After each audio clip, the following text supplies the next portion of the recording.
আমি আমার বন্ধুদের প্ররোচনায় পড়ে জিনার মতো কাজে নিজেকে জড়িয়ে ফেলেছি, নাউজুবিল্লাহ।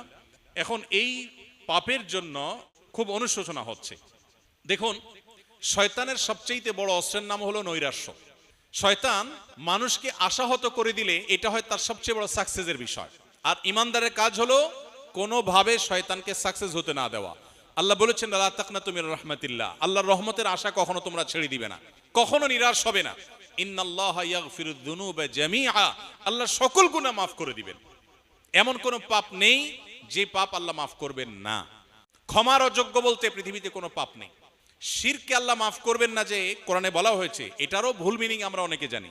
এটার সঠিক মিনিং হলো, পৃথিবীতে যদি কেউ শিরক করার পরেও তওবা করে, ফিরে আসে, অনুশোচনা করে, আল্লাহ মাফ করে দেন।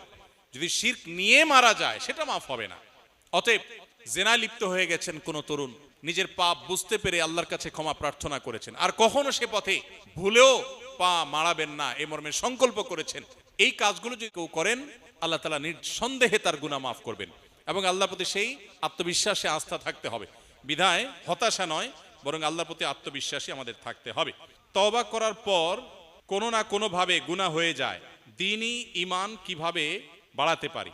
মানুষের দুর্বল ঈমান, এটাকে শক্তিশালী করবার জন্য আমাদের হতাশ হওয়া চলবে না। কুল্লু বনি আদম খাত্তা, নবীজি বলেছেন প্রত্যেক আদম সন্তান, মানুষের প্রত্যেকটা সদস্য অপরাধী। অর্থাৎ এমন কোন মানুষ পৃথিবীতে নাই, নবী আলাইহিস সালাম, আম্বিয়া আলাইহিস সালাম ছাড়া, যে মানুষ ভুলের ঊর্ধ্বে বা পাপের ঊর্ধ্বে। মানুষ হিসাবে ভুল হবেই।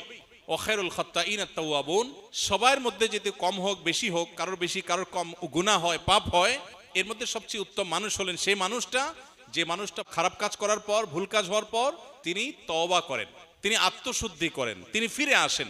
কেউ ভুল হওয়ার পর সরি বলেছে, আল্লাহর কাছে মাপ চেয়েছে, নিজে সংশোধন করেছে, এ হলো ভালো মানুষ।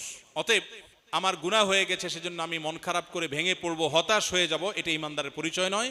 আল্লাহ বলেছেন, ওয়ালা ইয়াইআস মির রাউহিল্লাহি ইল্লাল কওমুল কাফিরুন, আল্লাহর রহমত থেকে অবিশ্বাসী ছাড়া কেউ নিরাশ হতে পারে না। পৃথিবীর উন্নত দেশ, পৃথিবীর সবচেয়ে সুখী দেশের তালিকায় টপ 1, 2, 3, 4 বা টপ 10 এর যে দেশগুলো আছে, এইগুলোতে আত্মহত্যার প্রবণতা ভয়ঙ্কর।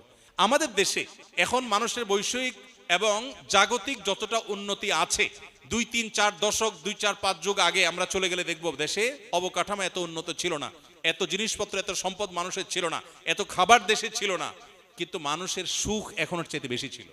এখন মানুষ দুঃখী। এখন আমাদের তরুণদের মধ্যে আত্মহত্যার যে প্রবণতা, শিক্ষিত কলেজ বিশ্ববিদ্যালয় পড়ুয়া ছেলেদের মধ্যে, মেয়েদের মধ্যে যে পরিমাণ আত্মহত্যার প্রবণতা, এটা যত পেছনে যাবেন আমাদের দেশে এটা এতটা ছিল না। এটা কেন হয়েছে? বৈষয়িক উন্নতির অভাব হয় নাই, বরং অগ্রগতি হয়েছে। অভাবটা হয়েছে ঈমানের। এজন্য আল্লাহ বলেছেন, আল্লাহর রহমতের আশা ছেড়ে দিয়ে এই যে আত্মহত্যার দিকে মানুষ যায়, কেন যায়? কারণ আশা ছেড়ে দিছে, সে মনে করে তার বেঁচে থাকার কোনো মানে নাই। আল্লাহ বলেছেন এটা কাফিরদের মধ্যে হতে পারে, কোনো ঈমানদার আশাহত হতে পারে না। সে দেয়ালে পিঠ থেকে গেলেও বিশ্বাস করবে যে আল্লাহ হেফাজত করবেন। এজন্য আল্লাহর প্রতি বিশ্বাস রাখতে হবে। গুনাহ হয়েছে, আমি আশাহত হব না, আমি আল্লাহর রহমতের প্রতি আশাবাদী থাকবো। আল্লাহ তাআলা আমাকে ক্ষমা করবেন এবং আল্লাহর রহমতের দিকে নিয়ে যাওয়ার তৌফিক দান করবেন।